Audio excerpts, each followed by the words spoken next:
what made you want to do your next, sort of round in this format?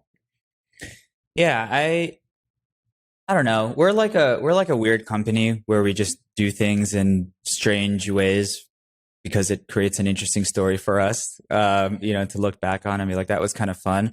So when we learned about the RUV, it just sounded like such a perfect fit, right? Like we can create this link in like 5 minutes and raise from 250 accredited investors. And most of our customers are accredited because they're general counsels at big tech companies. A bunch of our supply side users are lawyers, and they have, a bunch of them have high net worths. It was just like it's like it almost to me just felt like a no brainer. We were just sort of waiting for the tool to come out, right? And when you're a marketplace, it's like like imagine if like Uber at their early days did an RUV and allowed their users to invest, or Airbnb allowed their hosts to like invest into their company at the earliest stages. How much more powerful would their platform be today? So I liked it from that aspect of like really empowering our customers and users that actually made the platform valuable, right? It's like we can build the best tech platform possible, but like without our demand side and without our supply side, we're pretty much like worthless, right? Like no one is, Right. there's no value created with that.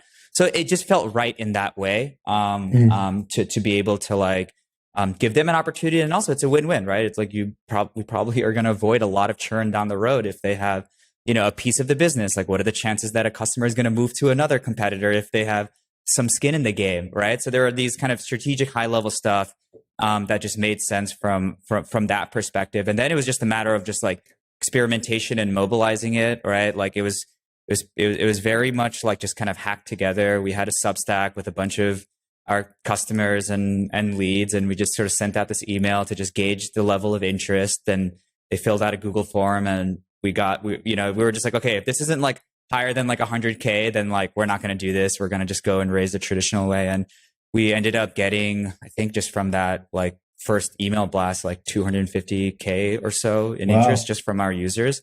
And we're just like, we had no idea. And it's just like I think about it, like how many more Substacks are out there where people would just be like willing to like put in some money.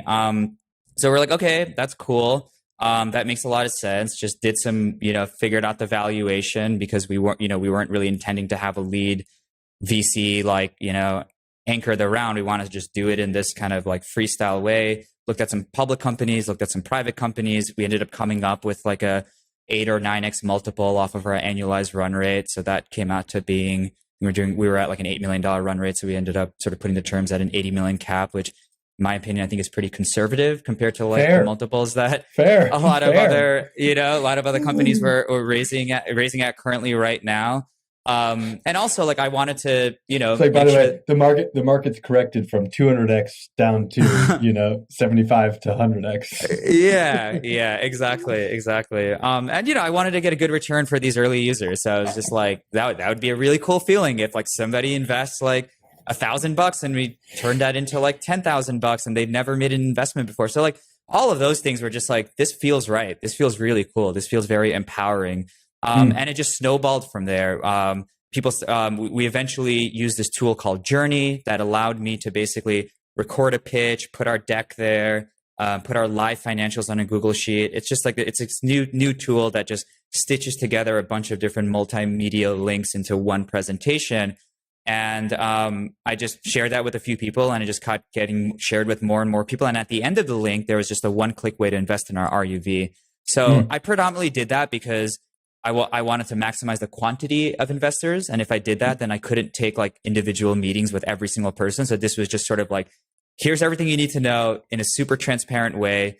You can make up your mind in 30 seconds. And I was just, it just allowed for faster no's, right? Which allows you to then spend more time with the people that actually are interested in your business. And I think that oftentimes when you're fundraising, you're just like, again, similar to like you're just going after every single customer, you're going after every single investor. And, you could be spending like 2, 3 meetings with somebody that it just doesn't work out. And It's it's not even like, a fit. Yeah. it's not even a Yeah. Yeah. fit, right? And it's just like, and I didn't want that. I experienced that already. And I was just like, I don't want to go through like 100+ pitch meetings to get to like the third one and get like a no. Like I was like, I'm done with that. Like I don't know, maybe I'll raise again that way, but like as of right now, like I do not want to do that